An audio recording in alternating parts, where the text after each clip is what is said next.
ನೋಡಿ, ಸನ್ಮಾನ್ಯ ಉಪಮುಖ್ಯಮಂತ್ರಿಗಳಾದ ಡಿ.ಕೆ. ಶಿವಕುಮಾರ್ ಅವರವರನ್ನ ನಾವು ಇವತ್ತು ಭೇಟಿಯಾಗಿದ್ದೀವಿ. ಅತಿ ಹಿಂದುಳಿದ ಮಠಾಧೀಶರ ಮಹಾಸಭೆ ವತಿಯಿಂದ ಸನ್ಮಾನ್ಯ ಡಿ.ಕೆ. ಶಿವಕುಮಾರ್ ಅವರನ್ನು ಮುಖ್ಯಮಂತ್ರಿಯಾಗಿ ಮಾಡಬೇಕು ಅಂತಕ್ಕಂಥದ್ದು ಕಳೆದ 6 ತಿಂಗಳಾಗಿ ನಾವು ನಿರಂತರವಾಗಿ ಮಾತಾಡಿಕೊಂಡು ಬರ್ತಾ ಇದ್ದೀವಿ. ಈ ವಿಷಯದಲ್ಲಿ ಹೈಕಮಾಂಡ್ ಒಂದು ಸ್ಟ್ರಾಂಗ್ ಡಿಸಿಷನ್ ತೆಗೆದುಕೊಳ್ಳಬೇಕಿತ್ತು. ಕರ್ನಾಟಕ ರಾಜ್ಯದಲ್ಲಿ 136 ಸೀಟನ್ನು ತೆಗೆದುಕೊಂಡು ಅಧಿಕಾರಕ್ಕೆ ಬರಬೇಕಾದ್ರೆ ಸನ್ಮಾನ್ಯ ಡಿ.ಕೆ. ಶಿವಕುಮಾರ್ ಅವರ ಪ್ರಯತ್ನ ಬಹಳ ದೊಡ್ಡ ಪ್ರಯತ್ನ ಇದೆ. ಕೆಪಿಸಿಸಿ ಅಧ್ಯಕ್ಷದ ಸ್ಥಾನವನ್ನೇ ತೆಗೆದುಕೊಳ್ಳುವ ಸಂದರ್ಭದಲ್ಲಿ ಆ ಸ್ಥಾನ ತೆಗೆದುಕೊಳ್ಳಕ್ಕೆ ಯಾರೂ ರೆಡಿ ಇದ್ದಿಲ್ಲ. ಆದರೆ ಶ್ರೀಮತಿ ಸೋನಿಯಾ ಗಾಂಧಿ ಅವರ ಮಾತಿನ ಮೇಲೆ, ಡೈರೆಕ್ಷನ್ ಮೇಲೆ ಅವರು ಕೆಪಿಸಿಸಿ ಅಧ್ಯಕ್ಷ ಸ್ಥಾನವನ್ನೇ ತೆಗೆದುಕೊಂಡ್ರು. ಅದಾದ ಮೇಲೆ ರಾಜ್ಯ ತುಂಬ ಸುತ್ತಿದರು, ಹಣ ಖರ್ಚು ಮಾಡಿದರು, ಸಮಯ ಕೊಟ್ಟರು. ಇದೆಲ್ಲ ಮಾಡಿ ಪಕ್ಷವನ್ನೇ ಅಧಿಕಾರಕ್ಕೆ ತಂದರು. ಇವತ್ತು ಸನ್ಮಾನ್ಯ ಡಿ.ಕೆ. ಶಿವಕುಮಾರ್ ಅವರು ಯಾವುದಾದ್ರೂ ಒಂದು ತಾಲೂಕು ಕೇಂದ್ರಕ್ಕೋ ಡಿಸ್ಟ್ರಿಕ್ಟ್ ಕೇಂದ್ರಕ್ಕೋ ಹೋದರೆ ಅಲ್ಲಿ ಬರುವವರು ಜಾತಿ ನೋಡಿಕೊಂಡು ಬರುವುದಿಲ್ಲ. ಅಲ್ಲಿ ಕಾಂಗ್ರೆಸ್ಸಿನ ಪಕ್ಕ ಕಾರ್ಯಕರ್ತರು ಬರ್ತಾರೆ. ಯಾಕಂದರೆ ಕಾಂಗ್ರೆಸ್ಸಿನ ಪಕ್ಕ ಕಟ್ಟಾಳರಾಗಿ ಕೆಲಸ ಮಾಡ್ತಾರೆ. ಅವರು ಜಾತಿ ಅಂತಕ್ಕಂಥವ್ರು ಯಾವತ್ತೂ ಕೂಡ ನೋಡಿ ಬಂದವರಲ್ಲ. ಆದರೆ ಇವತ್ತಿನ ವ್ಯವಸ್ಥೆಯಲ್ಲಿ ಕಾಂಗ್ರೆಸ್ ಹೈಕಮಾಂಡ್ ಏನು ಮಾತು ಕೊಟ್ಟಿದ್ದೀರಿ ಸನ್ಮಾನ್ಯ ಡಿ.ಕೆ. ಶಿವಕುಮಾರ್ ಅವರಿಗೆ, ಅದು ಕೂಡಲೇ ಈಡೇರಿಸಬೇಕಾಗತ್ತೆ. ಯುಗಾದಿ ಆಗಲಿ, ಅದಾದ ಮೇಲೆ ಮಕರ ಸಂಕ್ರಾಂತಿ ಆಗಲಿ, ಅದಾದ ಮೇಲೆ ಪಂಚರಾಜ್ಯಗಳ ಚುನಾವಣೆ ಆಗಲಿ, ಇದೆಲ್ಲ ಆಗೋಯ್ತಲ್ಲ. ಯಾಕೆ ಅಪಮಾನ ಮಾಡ್ತಾ ಇದ್ದೀರಿ?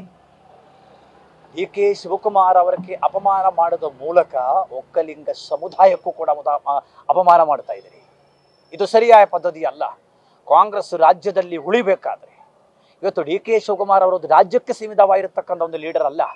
ಇಡೀ ದೇಶದ ವಿವಿಧ ರಾಜ್ಯಗಳಲ್ಲಿ, ಬೇರೆ ಬೇರೆ ರಾಜ್ಯಗಳಲ್ಲಿ ಪ್ರಚಾರವನ್ನು ಮಾಡಿ ಪಕ್ಷವನ್ನೇ ಗಟ್ಟಿ ಮಾಡಿರ್ತಕ್ಕಂಥ ಒಬ್ಬ ಧೀಮಂತ ನಾಯಕ. ಅವರು ಬ್ಯಾಕ್ವರ್ಡ್ ಕಮ್ಯುನಿಟಿ ನಾಯಕರೇ. ಇವತ್ತು ನಾನು ಒಬ್ಬರನ್ನ ಇಳಿಸಿ ಅವ್ರನ್ನ ಮಾಡಿ ಅಂತದಕ್ಕಿಂತ ಅವ್ರಿಗೆ ಯೋಗ್ಯತೆ ಇದೆ, ಯೋಗ ಕೂಡ ಕೂಡಿ ಬಂದಿದೆ. ಅವರ ಬರ್ತ್ಡೇ ಬರ್ತಾ ಇದೆ 15ನೇ ತಾರೀಕು.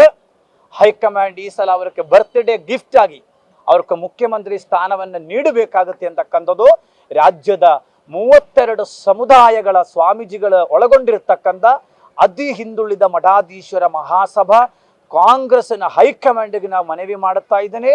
ಶ್ರೀಮತಿ ಸೋನಿಯಾ ಗಾಂಧಿ ಅವ್ರಿಗೂ AICC ಜನರಲ್ ಸೆಕ್ರೆಟರಿಗೆ ನಾನು ಮನವಿ ಮಾಡುತ್ತಾ ಇದ್ದೀನಿ. ಕೂಡಲೇ ಒಂದು ವೇಳೆ ಇವತ್ತು ಸಾಧ್ಯವಾದರೆ ಇವತ್ತು, ಇಲ್ಲವಾದರೆ ನಾಳೆಯನ್ನೇ ಕಾಂಗ್ರೆಸ್ಸಿನ ಹಿರಿಯ ನಾಯಕರುಗಳನ್ನೇ ಭೇಟಿ ಮಾಡುವುದಕ್ಕೆ ನಾವೆಲ್ಲ ವ್ಯವಸ್ಥೆಯೂ ಕೂಡ ಮಾಡಿದ್ದೀವಿ.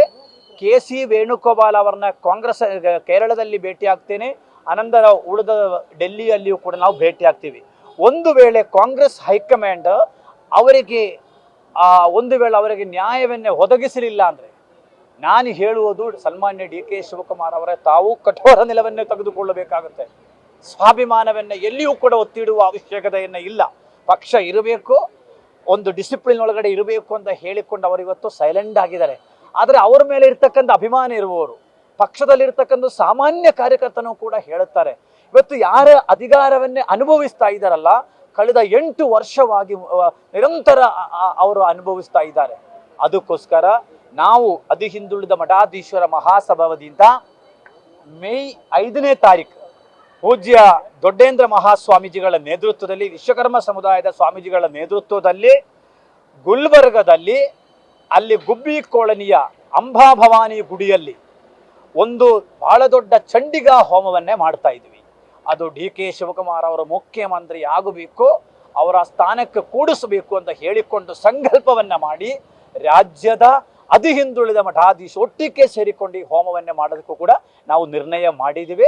ಮತ್ತು ಉಳಿದ ವಿಷಯಗಳೆಲ್ಲ ನಾವು ಮಾನ್ಯ ಉಪಮುಖ್ಯಮಂತ್ರಿಗಳ ಜೊತೆ ಮಾತನಾಡಿದ್ದೇನೆ. ಹಾಗಾಗಿ ಈ ವಿಷಯದಲ್ಲಿ, ಯಾಕಂದರೆ ಒಬ್ಬ ವ್ಯಕ್ತಿ ಎಷ್ಟೊಂದು ಅಪಮಾನ ಸಹಿಸಬೇಕಾಗುತ್ತೆ, ಎಷ್ಟೊಂದು ಕಾಯಬೇಕಾಗುತ್ತೆ, ಇದು ಸರಿಯಾದ ಪದ್ಧತಿ ಅಲ್ಲ ಅಂತಕ್ಕಂಥದ್ದು. ಮತ್ತು ಮಾನ್ಯ ಮುಖ್ಯಮಂತ್ರಿಗಳು ಸಿದ್ದರಾಮಯ್ಯನವರು ಕೂಡ ತಾವು ಅವರನ್ನೇ ಕರೆದು, ಆಯ್ತಪ್ಪ ನಂದು ಇಷ್ಟ ಆಯ್ತೇನೆ ನೀವು ಮಾಡಿಕೊಳ್ಳಿ ಬಿಟ್ಟು ಕೊಟ್ಟರೆ ಮಾನ್ಯ ಮುಖ್ಯಮಂತ್ರಿಗಳಿಗೆ ಇನ್ನೊಂದು ಬಹಳ ಎತ್ತರಕ್ಕೆ ಹೋಗ್ಬೋದಿತ್ತು ಮಾನ್ಯ ಸಿದ್ದರಾಮಯ್ಯನವರು. ಯಾಕೆ ಅದು ಕಾಣುತ್ತಾ ಇಲ್ಲ? ಹಾಗಾಗಿ ನಾವೊಂದು ಕೂಡ ಹಿಂದೆ ಸರಿಯುವುದಿಲ್ಲ. ಅರಮನೆ ಮೈದಾನದಲ್ಲಿ ಬಹಳ ದೊಡ್ಡ ಒಂದು ಬೃಹತ್ ಸಮಾವೇಶವು ಕೂಡ ಕೂಡಲೇ ಮಾಡಬೇಕು ಅಂತಕ್ಕಂಥ ವಿಚಾರವೂ ಕೂಡ ಇವತ್ತು ನಾವು ಚರ್ಚೆಯನ್ನು ಮಾಡಿದ್ದೇವೆ.